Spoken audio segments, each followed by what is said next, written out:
রাধে রাধে বন্ধুরা, এই প্রথমবার আমি ডেলি ব্লগ শুরু করলাম আমার এই ছোট্ট সোনাকে নিয়ে।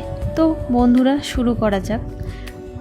প্রথমেই আমি এই বাড়ির যা সকালে কাজকর্ম থাকে সেইগুলো শুরু করে দিই।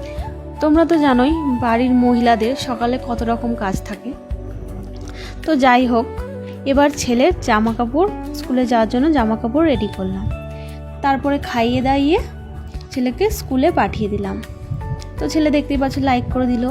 তারপরে ছেলেকে দুপুরে খাওয়া দাওয়া দিয়ে সন্ধ্যেবেলায় এই টিফিনটা দিয়েছি। নুডলস খেতে ওর খুব ভালো লাগে, যেহেতু ওর এই খাবারটা খুব পছন্দের, সেই জন্য ও খুব মজা করে খুব ভালোবেসে খাচ্ছে। তোমরা তো দেখতেই পাচ্ছ সেটাই। এরপর ছেলে কি বলছে সেটা শুনে নাও। লাইক কমেন্ট শেয়ার করবে, সাবস্ক্রাইব, বাই ফ্রেন্ড।